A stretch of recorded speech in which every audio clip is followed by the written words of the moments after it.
So you're looking to buy a used dirt bike. We're all looking for that golden deal. Now, I hate to break it to you, but no used dirt bike is perfect. But today we're gonna be giving you a strategy to make sure you walk away with a steed instead of a pig with lipstick. So today I'm giving you my top 5 tips on buying a used dirt bike.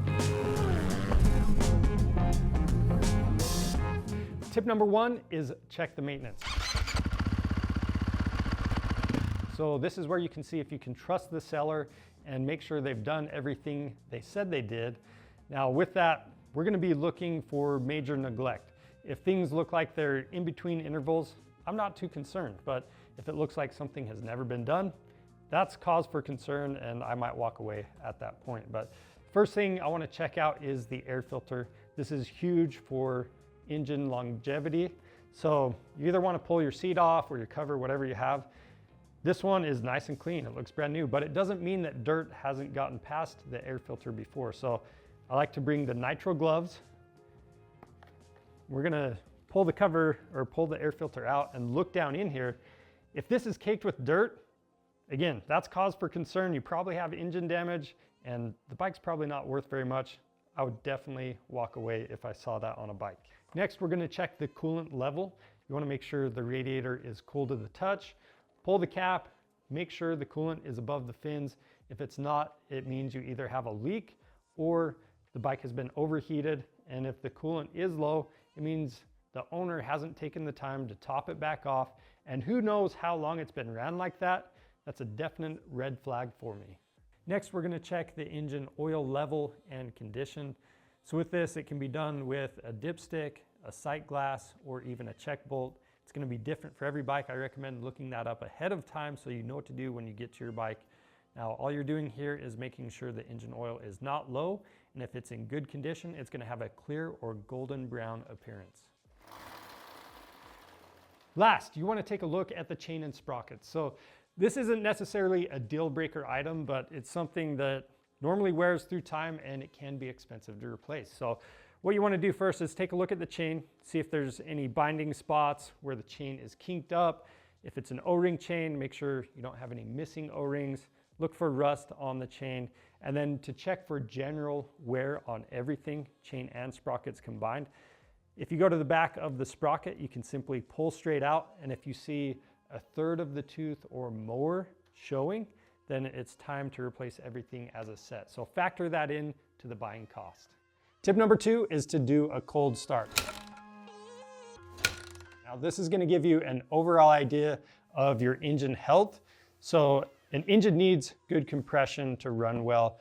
Back in the day when it was mostly 2 strokes used for motocross, we used to bring the compression gauge to go look at the bike, but it's a little less practical on the 4 strokes and the owner might not even let you do that. So this is your next best option. It's really easy to do. Now, if the bike fires up easy, you know you've got compression, and as a byproduct, you know your fuel system and ignition system are working well as well.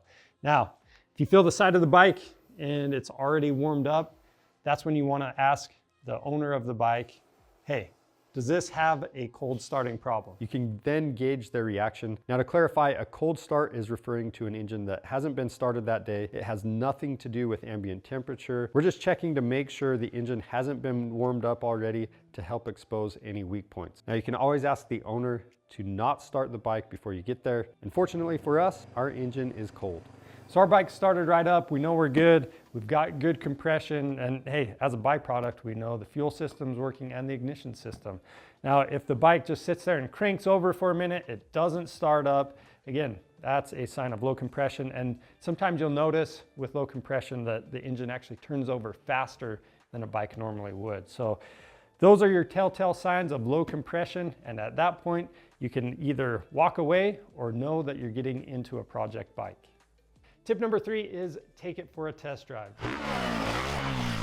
So the first thing you want to do is check the brakes and make sure you're going to be able to stop.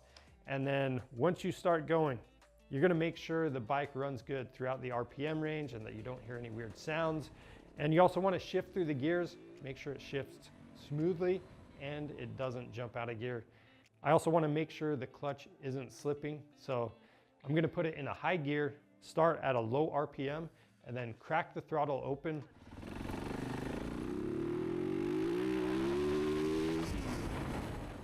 If the RPM jumps up right away, that's going to indicate a slipping clutch. But if it takes a second for the RPM to rise, then you're probably good. Now, as you come to a stop, you're going to feel your brake lever and pedal. If you feel those pulsing, that indicates those rotors are bent.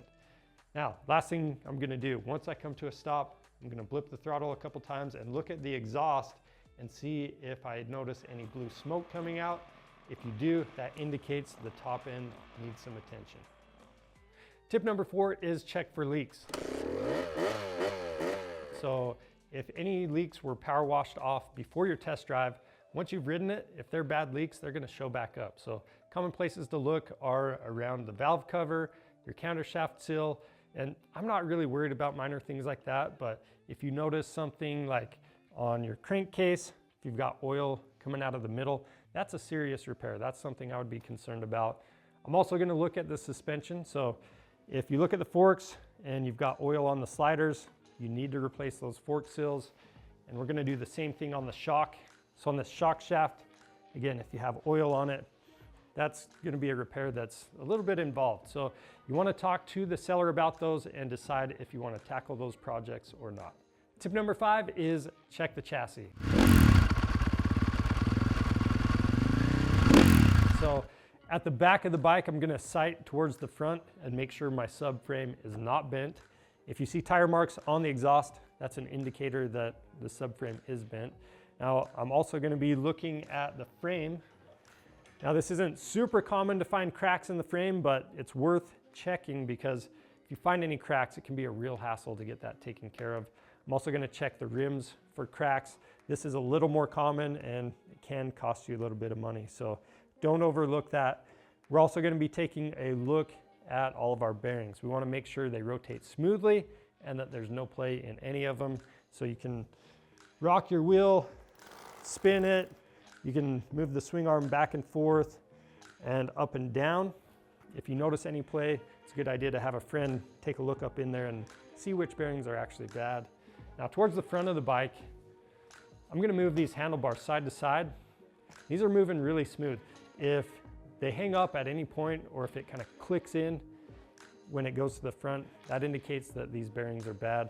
You also just want to make sure that they don't have any play up there as well. So that's what you need to be looking for on your chassis.